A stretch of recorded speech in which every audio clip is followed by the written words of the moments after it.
एक समय देवऋषि नारद श्रीमन नारायण का जाप करते हुए और कैलाश पर्वत पर गए और कैलाश पर्वत पर जाकर के उन्होंने माता पार्वती का दर्शन किया, मां का दर्शन किया। मां को बड़ी खुशी हुई कि नारद जी आए हैं और जब संत हमारे द्वारे पर आए हैं तो उनकी सेवा करना हमारा धर्म है। आज मां ने उनका बड़ा आदर मान किया, सम्मान किया, लेकिन मां ने सोचा क्यों ना हो, संत आए हैं तो उनके द्वारा कोई सत्संग हो जाए। संतों का समय बर्बाद नहीं करना चाहिए। भाग्य से अगर हमारे द्वारे पर संत या गुरु या महापुरुष आए हैं तो समझ लो इसमें हमारी जिंदगी का कोई ना कोई भला है। हमारे ऊपर करुणा करने आए हैं, हमारे ऊपर दया करने आए हैं। हम संसारी व्यक्तियों को बड़े कष्टों से बचाने के लिए उनके चरण अगर हमारे द्वारे पर आए हैं तो उनका हम सम्मान करें, उनकी हम इज्जत करें, उनका हम आदर मान करें। यही गृहस्थ का धर्म है। शास्त्रों में कहा गया है कि जो गृहस्थी व्यक्ति अपने घर पर आए हुए गुरु, संत, ब्राह्मण, विद्वान का आदर मान सम्मान नहीं करता, ऐसा व्यक्ति अपने जो पिछले पुण्य है ना उन सारे पुण्यों को भी नष्ट कर देता है। सेवा न करने से उस घर के पितर भी रुष्ट हो जाते हैं कि धिक्कार इनके लिए, इन्होंने हमारी मुक्ति का रास्ता बंद करा दिया। उनको बड़ा कष्ट होता है। तो इसलिए कहते हैं कि ना मालूम किस भेष में वो नारायण आ जाए। भगवान ये नहीं कहते मैं भगवान हूँ, भगवान अपने से पहले संसारी व्यक्ति के जीवन में, साधकों के जीवन में गुरु या संत भेजते हैं। और जिन्होंने पहले गुरु और अपने संत में भगवान का भाव नहीं आ रहा, उसे भगवान की मूर्ति में भी भगवान का दर्शन होने वाला नहीं है। ये प्रमाण है शास्त्र,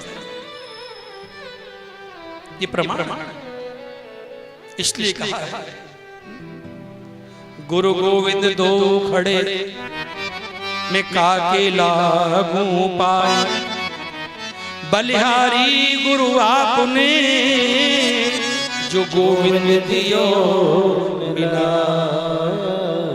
बलिहारी गुरु आपने गोविंद दियो मिला। धन्य है वो गुरुवर जो हमारे जीवन में हमको भगवत चर्चा सुनाते हैं, हमें भगवान की रास्ता दिखाते हैं, हमें भगवान से मिलने के लिए प्रेरित करते हैं, हमसे धर्म कराते हैं। इससे बड़ा उपकार हमारी जिंदगी में और क्या आवश्यकता है गुरु का।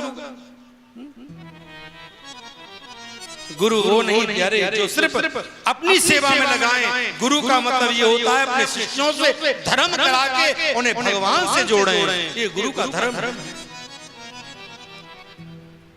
भगवान से जोड़ें, उन्हें भक्ति में लगाएं, उनके जीवन को संभालें, उनके जीवन का उद्धार कराएं। यही गुरु का धर्म होता है। इसलिए संसार में गुरु धारण करते हैं, हम भटके ना संसार में।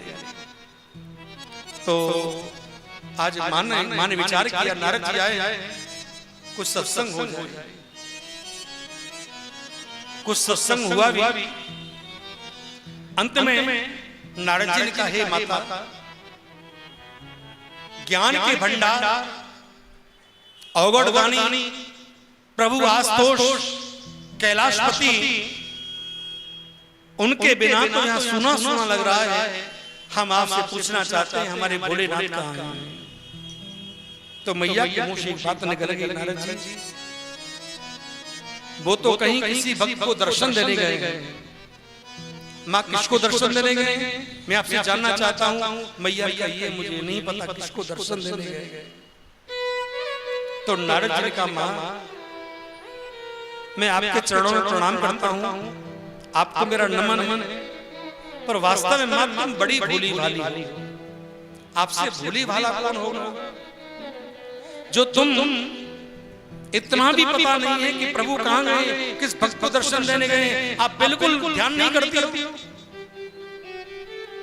वैसे आपके नाम के सामने भोली माँ होना चाहिए, लेकिन उनको हम भोलेनाथ कहते हैं। वो भोलेनाथ नहीं है मैया, वो चतुरनाथ है।